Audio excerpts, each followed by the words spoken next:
오늘은 이 세상에 완전한 의인은 없다는 제목으로 전도서 7장 19절 20절을 묵상해 보겠습니다.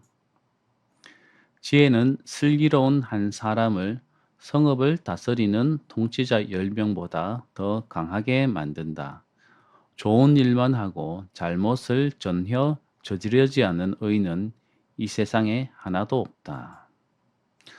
오늘 묵상 본문 19절 말씀에 지혜를 가진 한 사람이 성을 지키는 통치자보다 10배나 더 성을 든든하게 지킬 수 있다고 하면서 잠언에 등장하는 지혜에 관한 이야기를 떠올리게 합니다.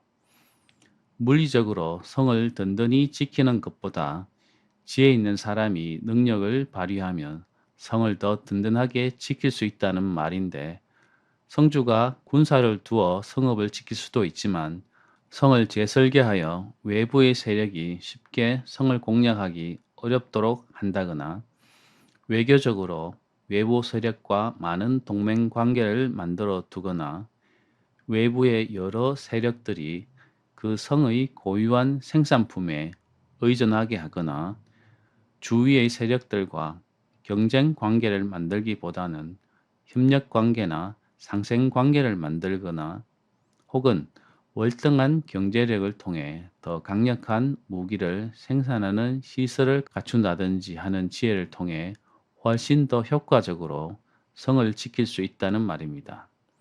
이 말은 성을 다스리는 관리들이나 책임자는 지혜가 있어야 한다는 말이 되기도 합니다. 아무튼 19절의 의미는 어렵지 않아서 쉽게 이해할 수 있는 내용입니다. 20절의 내용은 19절의 내용과 비교해 볼 때 의미 해석이 좀 어렵습니다. 사실 20절 제일 앞에는 접속사 키가 있어서 20절을 19절과 관련해서 해석해야 하는데 서로 어떤 관계로 연결해야 하는지 고민을 해야 합니다. 세번역 성경에는 19절과 관련이 없는 듯이 20절을 좋은 일만 하고 잘못을 전혀 저지르지 않는 의인은 이 세상에 하나도 없다고 번역했는데, 이런 식의 번역만으로는 앞절 19절과 어떤 관련도 지을 수 있는지 해석하기 대단히 어렵습니다.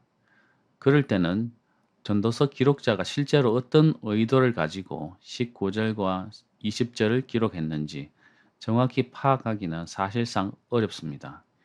그래서 많은 신학자들이 연구했고 여러 가지 이유를 들어 해석을 시도했을 것이고, 실제로 여러 해석에 대한 주장이 존재합니다. 제가 성경을 연구할 때 꼭 참고하는 독일 성서 공회의 주석을 참고하여 추측해 보면 어느 정도 합리적인 해석의 실마리를 찾을 수 있을 듯 합니다. 19절에서 어느 정도 지혜자의 완벽함에 대해 칭송하며 지켜 세우면서도 20절에서 죄를 범하지 않는 완전한 선한 사람이 없다는 한계를 제시함으로써 아무리 지혜자라 하더라도 하나님 앞에서는 한 사람의 인간에 지나지 않을 뿐이다라고 해석할 수 있을 듯합니다.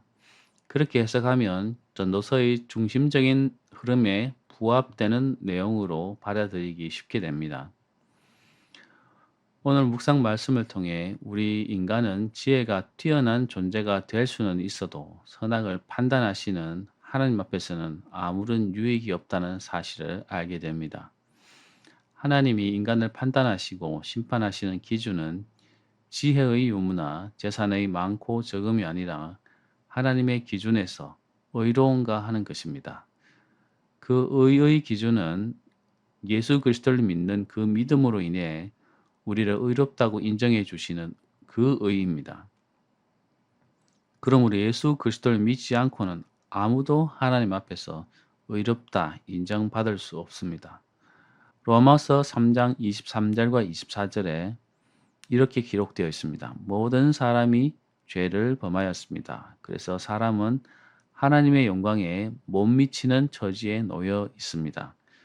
그러나 사람은 그리스도 예수 안에서 얻는 구원으로 말미암아 하나님의 은혜로 값없이 의롭다는 선고를 받았습니다.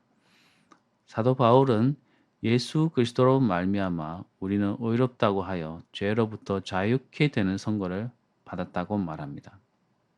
성도 여러분, 우리는 세상의 지혜나 지식 혹은 편리함만을 추구하는 자가 되지 말고 하나님의 의를 따라 살기를 기뻐하는 자가 되어야 합니다.